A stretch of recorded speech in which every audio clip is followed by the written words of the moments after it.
मार्च मार्च तक का current affair अभी अपलोड हुआ है ऐप पे, बताओ। यहाँ से सुनो, अब ध्यान से सुनो।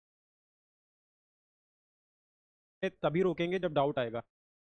और इसको करंट अफेयर्स को सिर्फ जीके के, try to read the words also, है ना, ट्राई टू रीड द, ठीक। और कंप्लीट एनालिसिस करेंगे। कंप्लीट एनालिसिस से फायदा क्या होगा? देखो, एक होता है कि मैंने तुमको बता दिया, एक होता है न्यूज़ के बहुत सारे डायमेंशन। अब मान लो पैसेज, कोई प्रेस पे न्यूज़ आई है, किस पे आई है? प्रेस पे। तो हम प्रेस को पूरा समझ, मान लो अगर हमें लैंग्वेज में सवाल आता है या सीआर में भी सवाल आता है, तो हम उसको क्या कर लेंगे? सॉल्व करने के ये टॉपिक्स लिखे होंगे, टॉपिक्स को टेक करते चलेंगे कि हमारे कौन कौन से टॉपिक हैं। साइंस से रिलेटेड ये सारे टॉपिक्स में आए हैं, से रिलेटेड ये सारे टॉपिक्स आए हैं, एनवायरनमेंट से रिलेटेड ये है, इंटरनल सिक्योरिटी से रिलेटेड ये है। ये मैं तुमसे ऐसे पूछता नहीं है इकोनॉमी का सवाल, बट ये सेक्शंस वो छूता है। तो मोस्टली मोस्टली जो पैसेजेस भी करंट अफेयर बेस्ड आएंगे, चाहे गूगल में आए, वो इन स्लाइड से प्लीज़ कर लेना, ठीक। नोट्स बनाने पे सिर्फ उतना फोकस, हाँ मैं एक्स्ट्रा लिखूंगा, क्या उसे लिख, चलें आगे।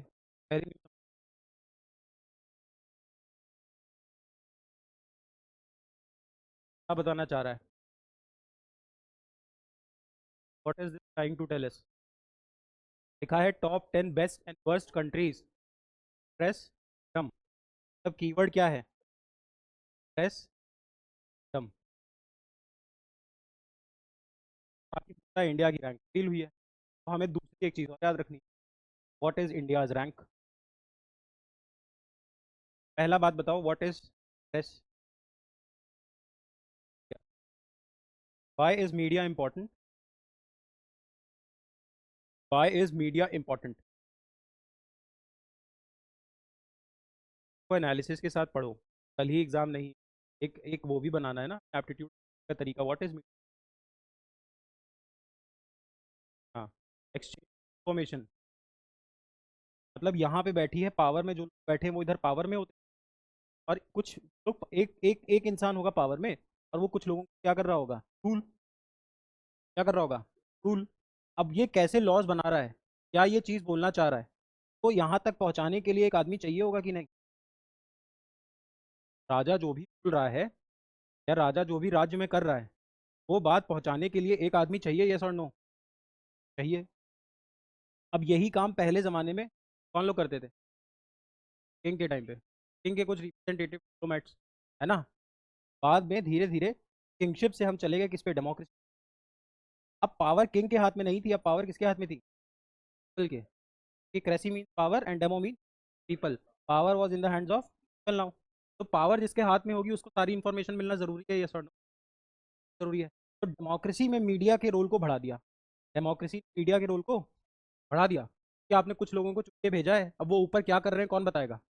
क्या आज सोशल मीडिया बता रहा है, पहले प्रिंट मीडिया बताता था। प्रिंट मतलब अखबार। मीडिया का रोल डेमोक्रेसी ने बढ़ा दिया। इसीलिए डेमोक्रेसी में बोला गया कि डेमोक्रेसी के 4 पिलर, ठीक है। 4 पिलर, पहला legislative, the one who makes the law. Second is executive, the one who execute the law. Then is judiciary, who checks both legislature and executive. Protect the law तो एक बार का काम हो गया, एग्जीक्यूटिव गलत करेगा तभी भी। फोर्थ पिलर बोला गया किसको, ये सवाल पूछा गया है, फोर्थ डेमोक्रेसी पूछा गया है। फोर्थ पिलर ऑफ डेमोक्रेसी कौन होगा? और आगे समझ में आया? अब देखो, हमारे यहाँ क्यों डेमोक्रेसी अपनाई गई, और हमने अपनाई indirect democracy. Indirect democracy, because we are choosing our representatives, representative takes decision our house in the parliament. Indirect democracy I.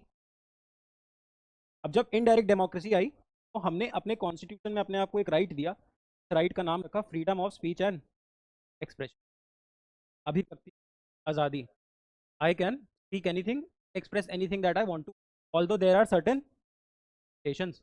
Absolute एक ही फंडामेंटल राइट है, वो है राइट टू अनलिटी। के अलावा सारे फंडामेंटल राइट्स में कुछ कैविएट लगा है, क्या लगा है,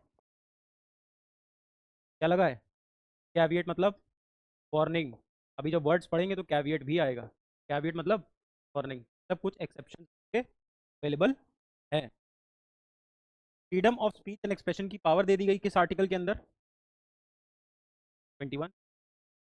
लोगों ने सवाल उठाना शुरू किया कि देखो तुमने हमको पावर तो दे दी है किसकी, एक्सप्रेस करने की, बट एक्सप्रेस करने के लिए कम से कम हमको इन्फॉर्मेशन दो। जब मुझे इन्फॉर्मेशन का एक्सेस होगा तभी तो मैं एक्सप्रेस करूंगा, है ना। इसीलिए सरकार ने 2005 में एक कानून बनाया, right to information act 2005। Right to information act 2005।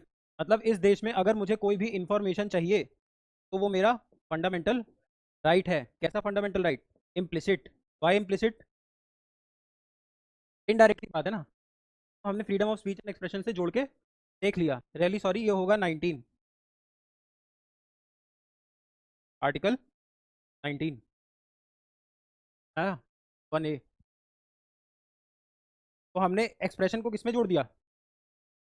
Information को 19(1). ये भी पूछा हुआ सवाल है, तो हमको प्रेस की इंपॉर्टेंस समझ में आती है।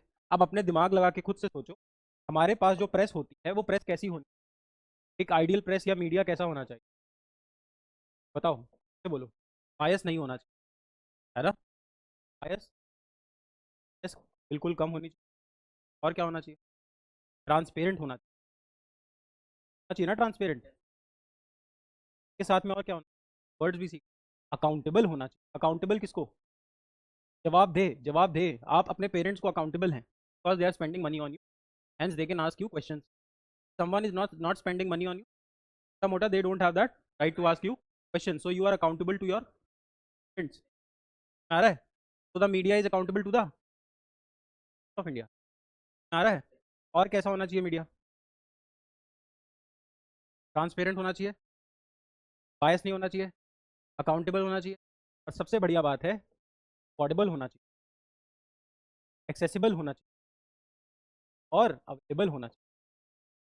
हो सकता है आपके देश में सारी बातें छपती हो, बट आप तक गांव ग्रास रूट लेवल पे नहीं पहुंच रही, तो उस जगह क्या फ़ायदा? इसके लिए मीडिया को अवेलेबल होना चाहिए कि भाई आप जो मीडिया छापें, आप जो भी करें वो पैन इंडिया सबको पता। साथ में एक्सेसिबल होना चाहिए। मतलब हो सकता है मॉल, मान लो आपके आस पास कोई 10,000 का टी शर्ट रखा है, लेट्स से 10,000 का T shirt, it is available to you, but is it accessible?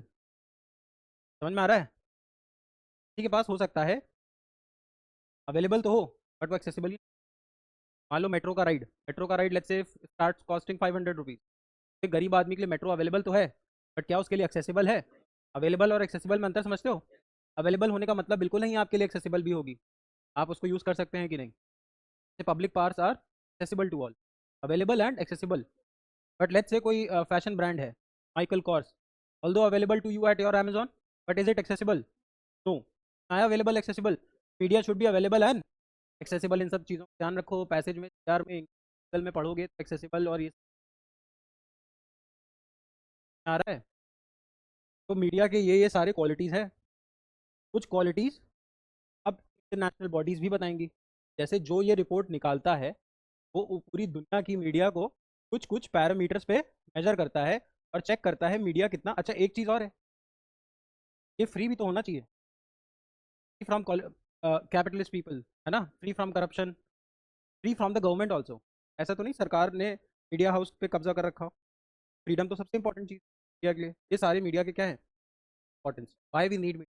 अब इसी इन्हीं कुछ पैरामीटर, फ्रांस का एक एनजीओ है, कहाँ का? फ्रांस का एक जो है, उसका नाम है रिपोर्टर्स विदाउट बॉर्डर्स। सब समझे? रिपोर्टर्स विदाउट बॉर्डर्स मतलब वो ग्लोबल बात, वो रिपोर्टर हैं, वो किसी बॉर्डर में अपने आप को नहीं, रिपोर्टर्स विदाउट बॉर्डर्स, उनके लिए पूरा ग्लोबल सिटीजन, पूरा ग्लोब ही उनकी क्या है, कम्युनिटी। आ रहा है? तो ये लोग हर साल निकालते हैं दुनिया के अलग अलग देश, कौन किस रैंक पे है, और उसके कुछ पैरामीटर्स होते हैं। मैंने तुमको पैरामीटर्स बताए जो हम, अब उनके कुछ स्पेसिफिक पैरामीटर्स है। हमें इंडिया की रैंक याद रखनी है और रैंक 1 याद रखना है। समझ में आ रहा है? प्रेस को समझ पा रहे हैं? इंडिया कैसा होना चाहिए? Transparent, unbiased, accountable, accessible, free, affordable, available. अब तुम एक बार ज़रा दिमाग लगा के देखो, मीडिया की जगह से रिप्लेस कर दो। सब में लगभग यही तो प्रॉब्लम्स हैं। तो फूड से करके देख लो, गवर्नेंस करके देख, चलें आगे, पक्का।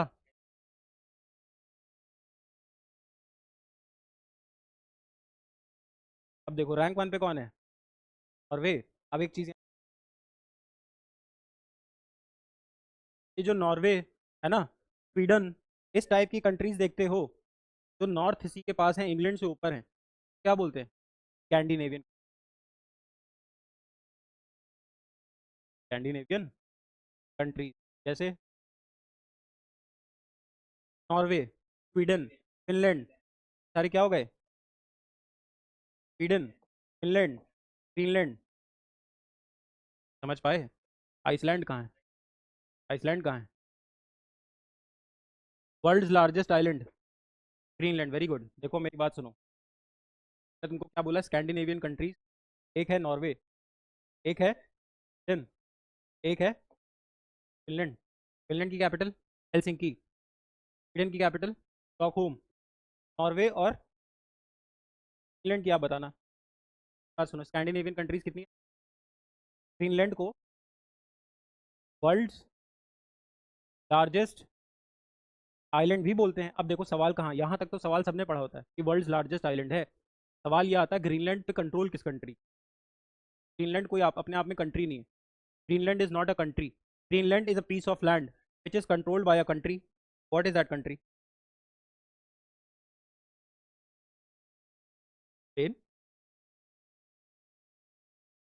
बात समझे मैंने क्या बोला? Greenland is a piece of land, a piece of land surrounded by water, by water, उसी को आइलैंड बोलते हैं।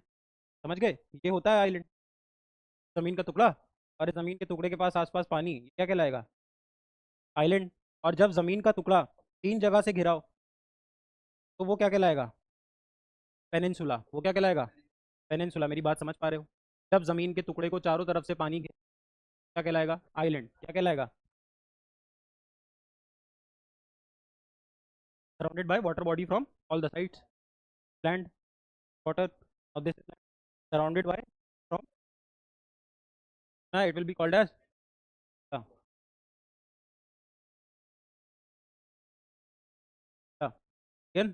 पेनिनसुला।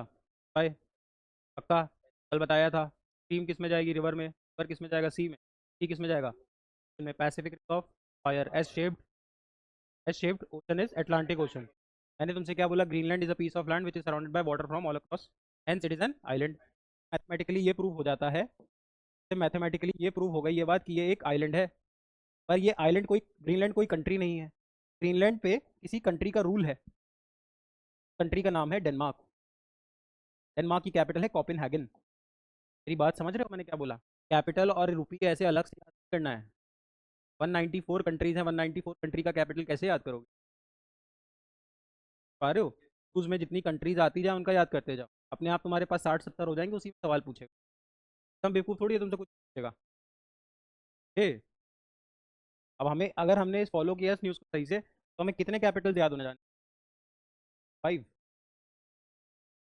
आ रहा है, बट 4 वाई? बस why will Greenland have a capital? क्या मैं आगे? स्कैंडिनेवियन कंट्री समझ में आई? अब यहाँ पे कुछ इंपॉर्टेंट कंट्रीज है। पोर्चुगल की कैपिटल याद रखो। पोर्चुगल की कैपिटल क्या है? लिस्बन। पोर्चुगल से रिलेटेड और क्या सवाल आता है? Vasco da Gama in the year 1498 कहाँ पहुंचा था? Cape of Good Hope. Cape of Good Hope. Cape of Good Hope पे उसको रिसीव किसने किया? अब्दुल माजिद। अब्दुल माजिद लेके कहाँ आया? सैमोरन के पास। सैमोरन कहाँ बैठा हुआ था?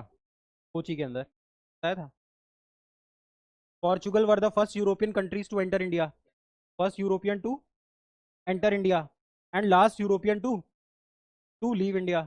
The year 1960। इस डेनमार्क का जितना जिक्र करना था कर दिया। अब आयरलैंड क्या है? व्हाट? आयरलैंड में एक चीज याद रखो, आयरलैंड की कैपिटल डबलिन। आयरलैंड की कैपिटल डबलिन। आयरलैंड से एक चीज याद रखो जो क्वेश्चन पहले पूछा गया है, what do we understand by Great Britain and England? तीनों में डिफरेंस। ग्रेट ब्रिटेन के और इंग्लैंड में, जल्दी बता दो, टाइम मत वेस्ट।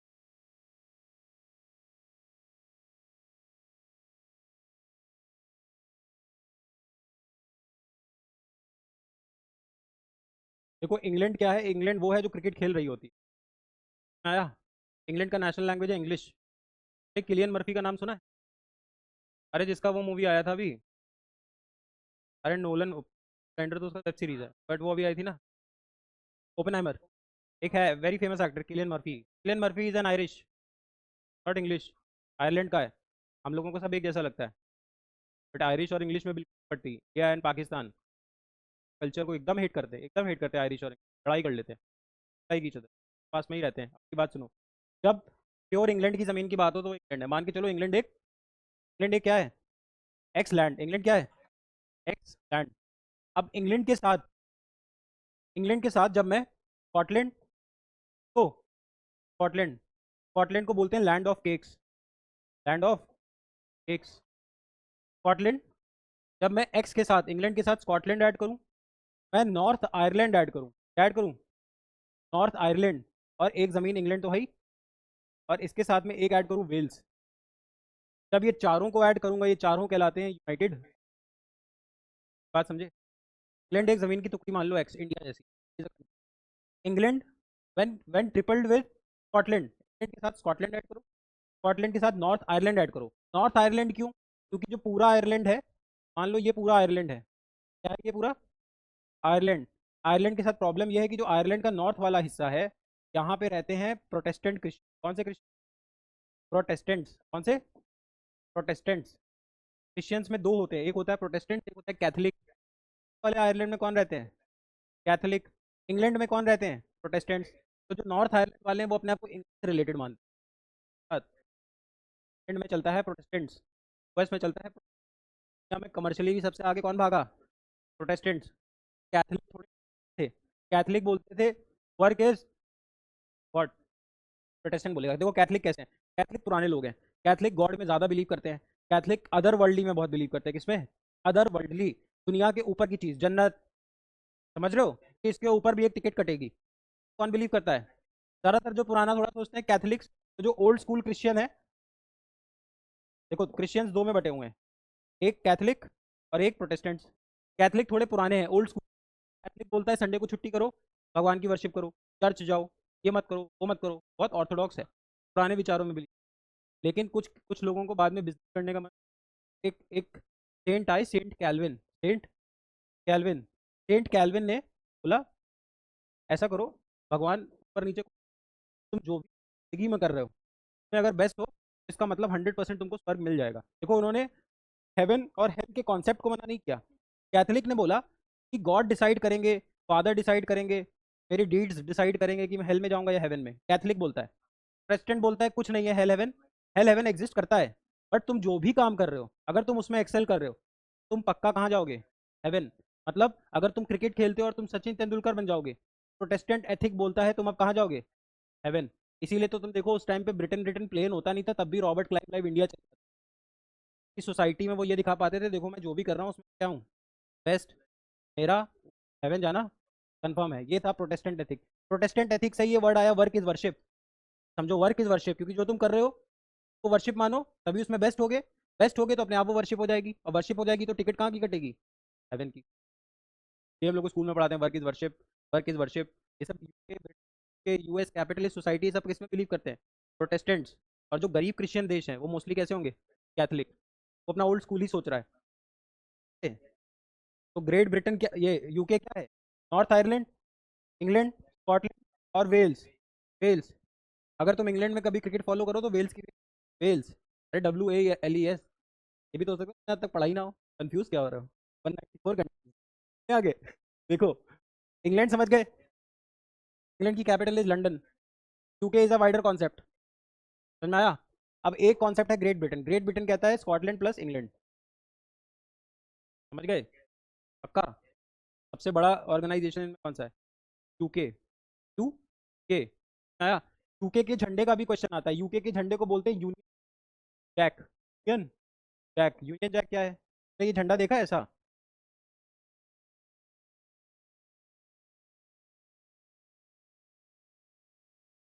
देखा है ये झंडा?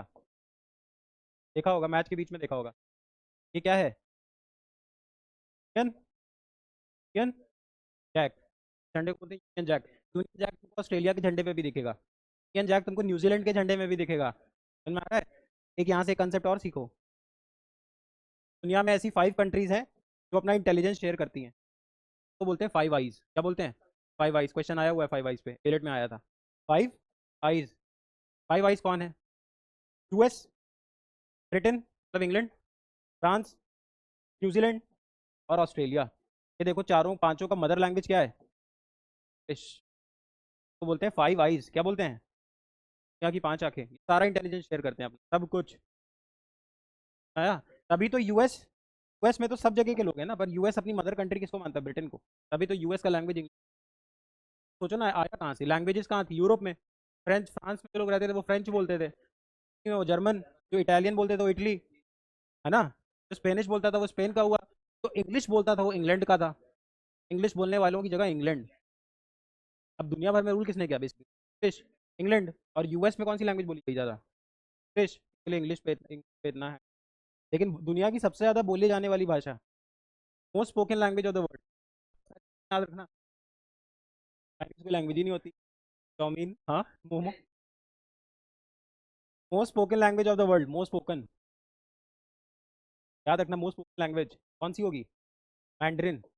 मैंड्रिन कौन सी भाषा है जो चाइना में बोली जाती है? अच्छे ने आंसर तो सही दिया, लेकिन एग्जाम में गलत करके आता कि चाइनीज तो लिखा ही नहीं होता। क्या क्या होता? मैंड्रिन। मैंड्रिन मतलब वो वाला एरिया जहाँ मंचूरिया है। ये जो मंचूरियन खाते हो, ये मैंडेरियन एरिया से ही आता है। चाइना का कभी मैप देखोगे तो चाइना ऐसा है। ये वाले चाइना में कुछ भी नहीं है, जियांग। और बाकी पूरा चाइना इधर बैठता रहता है, ये मंचूरिया वाला एरिया। क्या यहीं का तो मंचूरियन खाते हो? मंचूरियन खाया मंचूरिया? इंडियन ने अपना टिक लगा के अलग कर दिया। मैं एक बार एक जगह गया हुआ था, जावा साइड। जावा इधर टीयर 3 सिटी, टीयर 3 टीयर 4। वहाँ पे वो चाउमीन में भिंडी भिंडी डाले हुए थे। हाँ हाँ, बैगन भिंडी डाली हुई। डिश कहाँ की थी? कहाँ गई? क्या लग गया? चले आगे। नीदरलैंड की कैपिटल? एबी डिविलियर्स कहाँ का है? South Africa. अफ्रीका में तो काले लोग रहते, तो पूरा कैसे है? न्यूजीलैंड का है। यूरोपियंस ज़्यादा कि वो तो यूरोपियंस इंडिया में इसलिए नहीं रहे क्योंकि इंडिया का क्लाइमेट अच्छा नहीं था। बाकी इंग्लिश ने जहाँ जहाँ रूल किया वहाँ पे उनके रह ही गए। तुम इंडिया में भी अगर मसूरी वगैरह घूमने जाओगे तो तुमको वहाँ बहुत सारे ब्रिटिशर्स अभी भी मिल, कि वहाँ का टेम्परेचर इंग्लैंड जैसा है। साउथ अफ्रीका, ऑस्ट्रेलिया, यहाँ कुछ कुछ ठंडे इलाके हैं, इसलिए वहाँ ब्रिटिश रह गए। तभी तो स्टीव स्मिथ, मैथमेडन, डिविलियर्स, ग्रेम स्मिथ, सब कैसे गोरे? कबीज और अबाडा काला है। आ रहा है? ये सब यूरोपियंस हैं, वहाँ रह गए। इंडिया में इसलिए नहीं रहे क्योंकि इंडिया का क्लाइमेट देख लो, अभी मई में देख लो, हम मर जाते होंगे। आया? नीदरलैंड की कैपिटल एम्स्टर्डम। नीदरलैंड का दूसरा नाम है हॉलैंड। आगे। स्विट्जरलैंड का कैपिटल से देख लेना। ये छोटी कंट्रीज के नहीं देखना है। चेकिया का नहीं देखना है, नाम नहीं सुनना। एस्टोनिया, बाकी देखना। चले आगे। हाँ।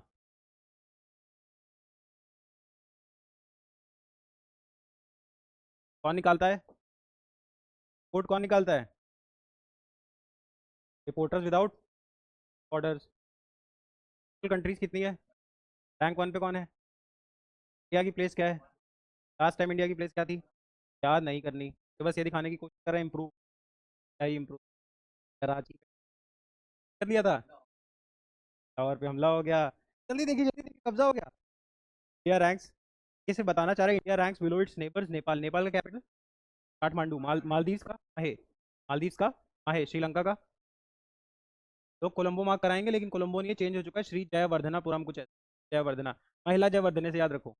चले आगे। बांग्लादेश का कैपिटल ढाका। तो ये समझाना चाह रहा है अगर इंडिया में हमारा ये खत्म हो रहा है, प्रेस का फ्रीडम कम हो रहा है, तो क्यों हो रहा है? सबसे पहला रीजन देता है इकोनॉमिक, जाने की कोशिश किया। पैसा क्या इकोनॉमिक है जिस वजह से क्या ट्रांसपेरेंट, क्या है इकोनॉमिक? शिवम, पार्टी मान जाते हैं, मान जाता होगा कोई।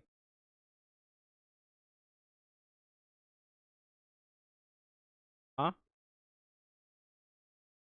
देखो, एक वर्ड याद रखना, क्रोनी कैपिटलिज्म। कैपिटलिज्म का मतलब होता है ऐसा कैपिटलिज्म जब बिजनेसमैन पॉलिटिशियंस मिल के काम करने लगे पॉलिसी में। Capitalism is it a good word और bad word? Bad word. A two मतलब समझते हो? कौन है इंडिया में ए टू कौन है? ए टू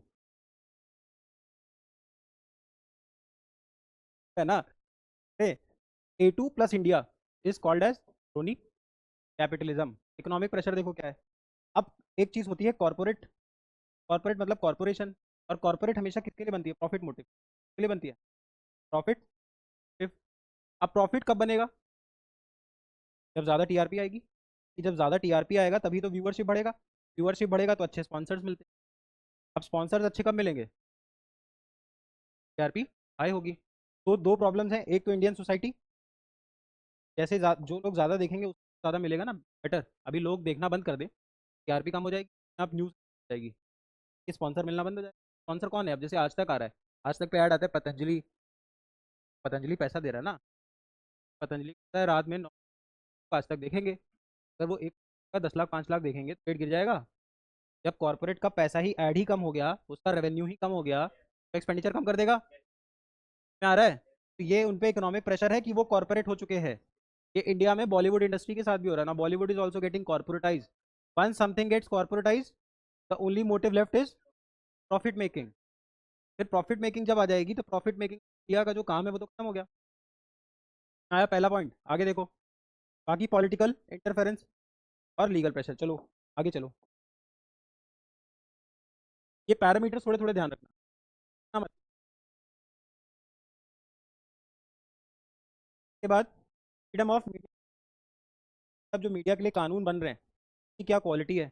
और ट्रांसपेरेंसी मैंने बताई। और auto censorship for media. Auto censorship क्या होती है? What is auto? Auto pilot जब बोलते हैं इसका मतलब ऑटो पायलट ऑटोमेटिक। खुद से चलना ऑटोमेटिक। ऑटो पायलट है ना। Auto censorship. कभी कभी क्या होता है तुम कभी नोटिस करोगे, कुछ कुछ चीज़ें होती हैं जो अलाउड ही नहीं होंगी, सेंसर करके हटा दी जाती हैं। ऑटो सेंसरशिप का ये कॉन्सेप्ट कहता है कि सरकार इतनी बदमाश है कि देखेगी नहीं, अपने आप हटा देगी। कभी कभी तुम देखो यूट्यूब बहुत सारे वीडियोस में अपने आप कॉपीराइट आ जाता है, कुछ भी आ जाएगा हटा देगा। ऑटो सेंसर हटा दिया। चले आगे। ज़्यादा होनी चाहिए कम होनी चाहिए? कम होनी चाहिए सेंसर। अब एक चीज़ और याद रखना, क्या हमें मूवीज़ को कौन सा सर्टिफिकेट मिलता है? Censorship certificate. तो तुम अपनी मूवीज़ के बाहर ये चीज़ देखते हो A+ मतलब अडल्ट। और कौन सी होती है? एक AU होती है, ऑल यूनिवर्सल शायद। और कौन सी होती है? ऐसे दो तीन वैराइटीज़ हैं, में पता चल जाता है। तो सेंसर सर्टिफिकेशन है वो देता है ministry of information and broadcasting. Bharat सरकार में सबसे ऊपर प्रेसिडेंट साहब हैं। प्रेसिडेंट साहब के नीचे साहब हैं। पीएम साहब ने अपना काम अलग अलग मिनिस्ट्री बांटा है। का काम है उन्होंने ministry of information and broadcasting को बांट दिया है। इसका मिनिस्टर कौन है ये आप खुद पढ़ोगे। आप याद रखना, मैं क्यों याद रखूंगा। इसका मिनिस्टर कौन है इस मिनिस्ट्री, ये याद करना। ठीक। ठीक का काम काम क्या है इंडिया में? Censorship certificate. कोई भी एक्टर की मूवी आती है तो उसको सर्टिफिकेट कौन देता है? Ministry of information and broadcasting. आया? पक्का? चले।